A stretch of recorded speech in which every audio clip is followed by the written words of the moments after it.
Are scientists critical? We often think that they are. Scientists don't just believe everything they are told. Instead, they want to see cold, hard evidence. And they will come to their own conclusions based on what they see. Furthermore, it is precisely because scientists are so critical that science is so successful. Because we take nothing for granted in science, we can quickly discover and get rid of any errors. And that allows us to leave those errors behind and march on towards the truth. This idea of the scientist as a critical thinker is so deeply ingrained in our conception of science that the Austrian philosopher Karl Popper even turned it into the key component of his theory of science. According to Popper's falsificationism, scientists are always busy trying to prove their own theories wrong. They are very critical indeed. Pseudoscientists, on the other hand, are always trying to protect their theories. They are not critical at all. So for Popper, being critical is like a definition of being a scientist. And many people agreed with his idea. But not everyone. Thomas Kuhn, an American physicist, historian and philosopher of science, developed an extremely influential account of science according to which the idea that science is critical is mostly an illusion. Or to be more precise, it is an illusion most of the time. Most of the time, Kuhn argues, science isn't very critical at all. It's only at specific and exceptional moments in history that science becomes critical. So if we believe that science is always critical, we are mistaking the exception for the rule. In these lectures, we're going to delve into that. Kuhn's theory is based on his own work as a historian of science. When Kuhn studied the history of science, he didn't see a chaotic succession of events. Instead, what he saw was a kind of pattern of alternating phases, of different kinds of science that happened at different moments and which followed each other in a standard way. According to Kuhn, you could see this pattern everywhere, in all the sciences, or at least all the natural sciences, and throughout history. So, what are the phases that Kuhn identified? There is first the pre-paradigmatic phase, and I'm going to explain the meaning of these terms later on. Second, there is the phase that Kuhn calls normal science.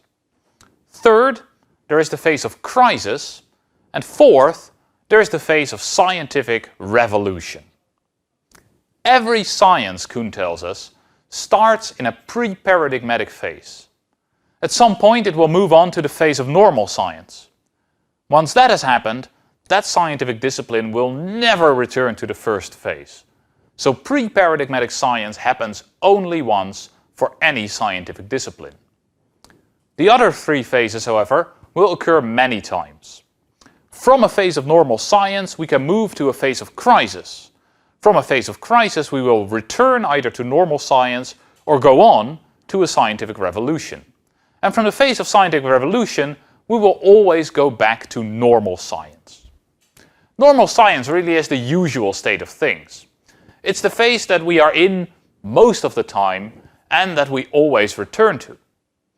So to understand Kuhn's theory, we first need to understand what normal science is. That means I'm going to skip over the pre-paradigmatic phase for now and focus on normal science in this lecture. In the next lecture, we will talk about the other phases. Kuhn's key insight is that although scientists are usually critical about new ideas and cutting-edge theories, there is also a lot that scientists are not critical about.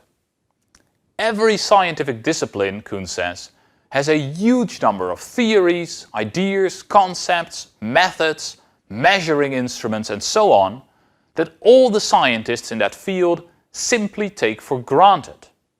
They are never critical about them and they generally don't even discuss them.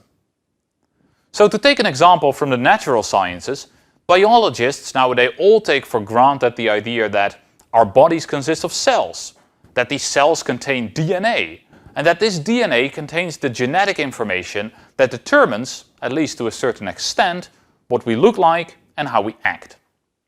They also take for granted that the microscope is a good measuring instrument, that modern chemistry gives us a correct account of molecular reactions, and so on. Or to take an example from the humanities, every modern historian takes for granted that Julius Caesar was killed in 44 BC, that Rome became an empire soon after that Roman historians like Livy are not always accurate, that if the claims of such a historian are contradicted by archaeological evidence, the archaeological evidence should generally be thought of as more reliable, that our standard Latin dictionaries and grammars are mostly correct and therefore good tools for translating inscriptions, and so on. All these things, theories, concepts, methods, whatever, that a scientific discipline takes for granted is what Kuhn calls a paradigm. Paradigm, that's a very important concept. Normal science is by definition that phase of a scientific discipline when there is a well-functioning paradigm.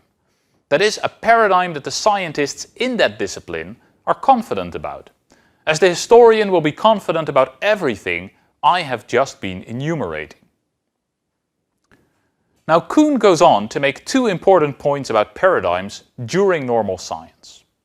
First, he points out that they consist of things that scientists don't just take for granted, but that they don't even want to be critical about.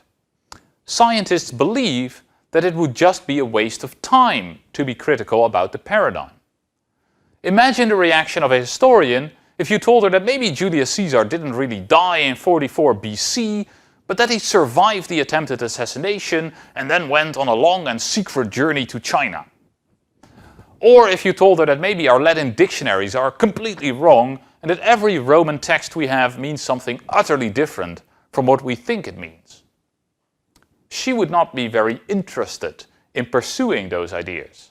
She would just roll her eyes and get on with serious work. You could never write your BA thesis about such a hypothesis.